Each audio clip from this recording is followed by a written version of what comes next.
Assalamualaikum warahmatullahi wabarakatuh. Bismillah, alhamdulillah, salatu wassalamu ala rasulillah Muhammad ibn Abdillah wa ala alihi wasahbihi wa man wala.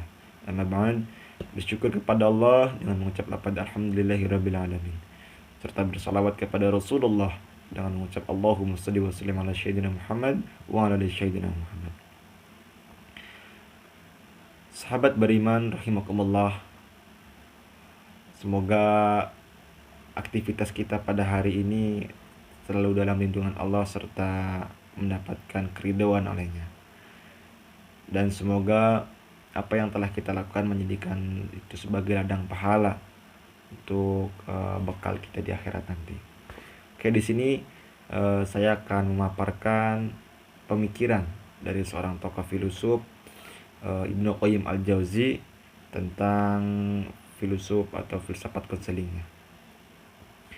Ibnu Qayyim al-Jauzi yang biasa sering kita sebut sebagai cendekiawan muslim, nama asli beliau adalah Muhammad bin Abu Bakar bin Sa'ad bin Harith az-Zahri ad-Dimashqi. Ia lebih dikenal dengan panggilan Ibnu Qayyim al-Jauzi, lumrahnya dengan panggilan Ibnu Qayyim al-Jauzi. Al-Jauzi adalah nama salah satu sekolah di Damaskus yang dibangun oleh Muhyiddin bin Hafiz bin Faraj Abdurrahman al-Jauzi, dan ayah beliau adalah ayah Ibnu Qayyim al-Jauzi merupakan pengasuh di sekolah tersebut. Nah, adapun al-Jauzi ini dinisbatkan kepada seluruh nama tempat di Bashrah. Nah, dan ada nama di Bashrah tempat nama al-Jauzi dinisbatkan dari tempat tersebut. Makanya Ibnu Qayyim al-Jauzi nama belakangnya dengan kata al-Jauzi, yaitu Ibnu Qayyim al-Jauzi. Ia dilahirkan di kota Damaskus pada tahun 691 Hijriah dan meninggal pada tahun 750 Masehi, tepat pada umur 60 tahun. Nah, Ibnu Qayyim al-Jauzi ini merupakan tipikal orang yang hatinya bersih, lapang dada, serta menyayangi orang miskin dan orang-orang yang baik. Ia tidak pernah iri hati kepada orang lain dan tidak pernah mencaci maki orang lain dengan berkata buruk ataupun menyakiti hatinya. Itu tipikal Ibnu Qayyim al-Jauzi. Ibnu Qayyim al-Jauzi mengenalkan tentang penyucian jiwa, metode penyucian jiwa. Nah, Ibnu Qayyim al-Jauzi di sini mendefinisikan penyucian jiwa atau yang sering dikenal dengan tazkiyatun nafs. Secara etimologi, beliau menjelaskan bahwa pengobatan jiwa dengan berbagai usaha yang sungguh-sungguh dalam menyucikan dirinya dengan jalan riyadhah, mujahadah, dan khalwat, dan dibarengi dengan bimbingan dengan berusaha penuh tunduk dan pasrah kepada Allah. Itu penjelasan epistemologi dari Ibnu Qayyim al-Jauzi. Pada dasarnya manusia memiliki dua komponen utama, yaitu komponen jasmani dan komponen rohani. Di sini perlu digarisbawahi, komponen di manusia itu ada dua, jasmani dan rohani. Pusat dari segala perbuatan manusia, baik kegiatan jasmani maupun rohani, terletak di dalam hatinya. Hati sekaligus jadi sebagai motor penggerak yang menggerakkan segala macam gerak tubuh, gerak-gerik tingkah laku, serta perilaku kita. Itu berlandaskan dari hati kita. Maka ada peribahasa yang mengatakan bahwa hati, kalau misalkan hatinya bersih, maka tingkah lakunya pun bersih. Seperti itu. Bahkan Ibnu Qayyim al-Jauzi mengumpamakan bahwa hati itu sebagai raja dan anggota tubuh itu sebagai rakyatnya. Jadi organ tubuh yang lain itu sebagai rakyat dan hati sebagai rajanya. Jadi tunduk dengan seorang raja, seorang rakyat biasa tunduk kepada rajanya. Halnya seperti itu. Nah, tazkiyatun nafs ini bertujuan untuk mengembalikan manusia kepada fitrahnya, yakni fitrah tauhid, iman, Islam, dan ihsan. Menurut Ibnu Qayyim al-Jauzi, tazkiyatun nafs di sini yaitu bertujuan untuk mengobati hati dari nafsu dan mengobati penyakit hati dari syaitan. Secara umum, mungkin tazkiyatun nafs berarti membersihkan jiwa dan penyakit seperti kemusyrikan, dendam, iri, dengki, sombong, takabur, dan lain sebagainya. Sebagai seorang dokter, psikiater, psikologi, dan pemberi nasihat, Ibnu Qayyim al-Jauzi sangat proaktif untuk membantu orang-orang yang sakit dan butuh bantuan secara medis dan psikologis. Jadi pada zamannya Ibnu Qayyim al-Jauzi itu sangat dibutuhkan oleh masyarakat Damaskus pada waktu itu. Nah, Ibnu Qayyim itu merupakan seorang peneliti ulung yang alim dan bersungguh-sungguh dalam penelitiannya. Jumlah tulisannya pun sangat banyak, karyanya sangat banyak. Seperti karyanya yang berjudul I'lam al-Muwaqqi'in an Rabail al-Alamin, terus Madarijus Salihin, itu mengenai karya-karya beliau. Nah, di sini Ibnu Qayyim al-Jauzi mendefinisikan kelebihan manusia dibandingkan makhluk lainnya. Jadi membedakan manusia dengan makhluk-makhluk Tuhan yang lainnya. Manusia diciptakan agar manusia mengetahui hakikat Rabb-nya, mengesahkannya, memurnikan ibadahnya, kembali dan bertawakal kepadanya, mengikhlaskan amalannya, cinta dan ridho kepadanya, mau menghambakan diri dengan melakukan segala perintah yang menjauhi segala larangannya. Itu hakikat manusia. Dan esensi manusia, menurut Ibnu Qayyim al-Jauzi, beliau menjelaskan bahwa eksistensi manusia merupakan perpaduan beberapa unsur yang saling berkaitan dan tidak mungkin dipisah-pisahkan antara satu dengan yang lainnya. Karena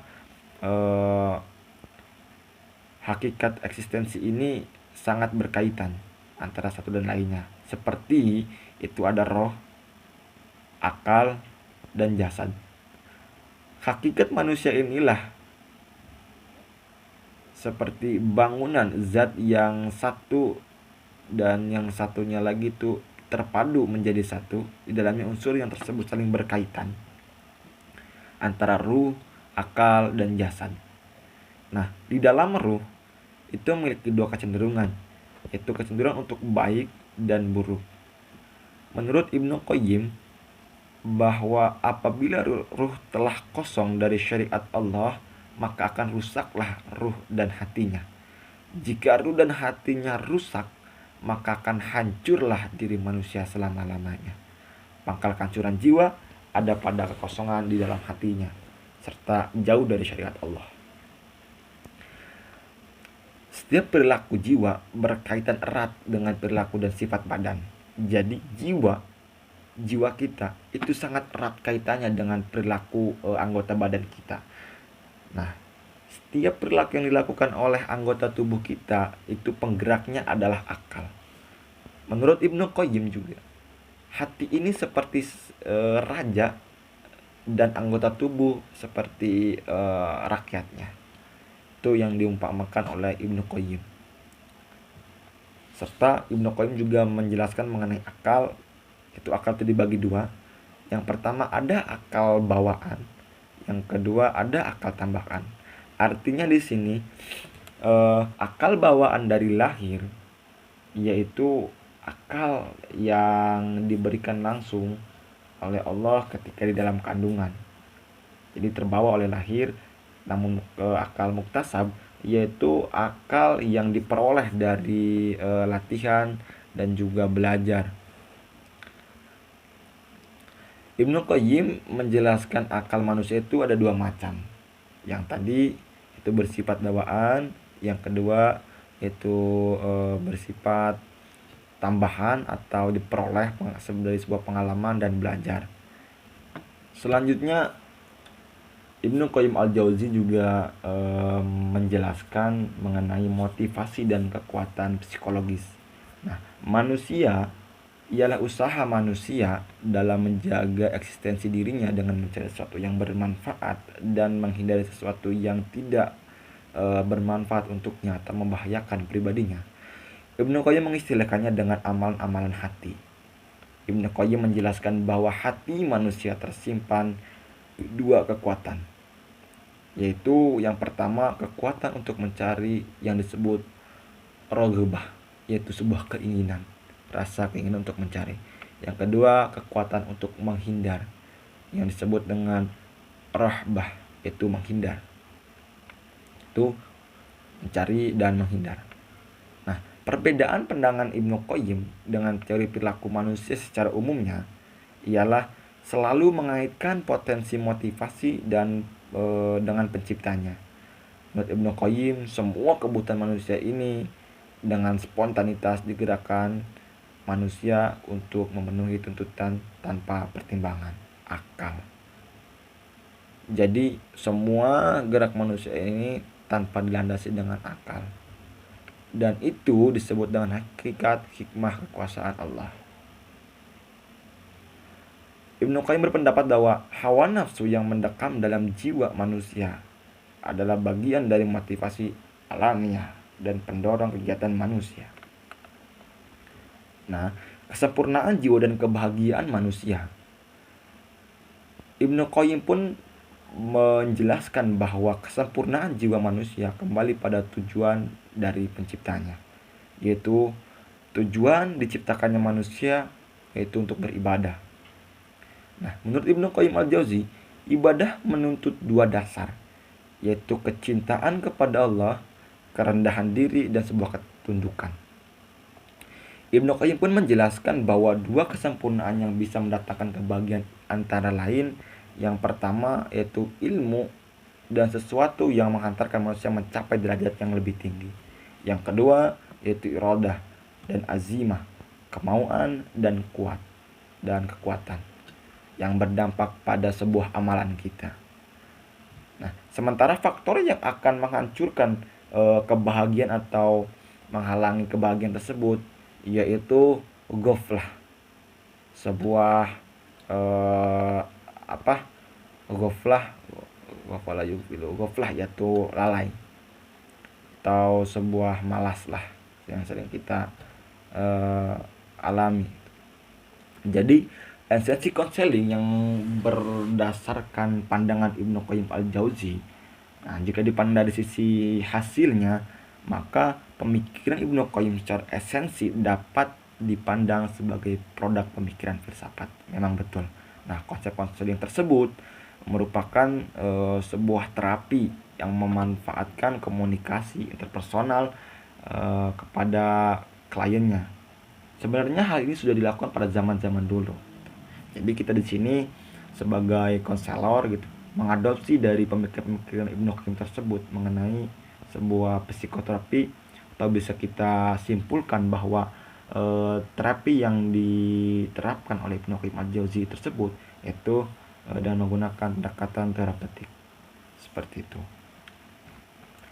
Jadi kesimpulannya, hakikat manusia atau diciptakannya manusia itu untuk beribadah kepada Allah serta menjalankan syariat-syariatnya, dan gerak langkah ataupun sebuah tindak tanduk kita, perilaku kita, tingkah laku kita itu didasari oleh hati kita. Jika hati kita bersih, maka tingkah laku kita pun bersih. Maka Ibnu Qayyim al-Jauzi di sini menjelaskan mengenai sebuah teori konseling mengenai terapi jiwa atau tazkiyatun nafs, yang bisa kita simpulkan itu seperti terapi terapeutik seperti itu. Lain itu juga bahwa hal yang menghancurkan atau menghalang-halangi untuk kita berbahagia yaitu sebuah kemalasan dan sebuah kelalaian, ghaflah seperti itu. Jadi mari kita perangi rasa-rasa tersebut dan mari kita sucikan jiwa kita, hati kita untuk kembali kepadanya. Mungkin demikian dari saya. Semoga ini bermanfaat untuk kita semua. Semoga kita juga bisa mengambil hikmah dari penjelasan tadi, dari cerita tokoh Ibnu Qayyim al-Jauzi. Oke, terima kasih. Allahul muwaffiq ila aqwamit thoriq. Assalamualaikum warahmatullahi wabarakatuh.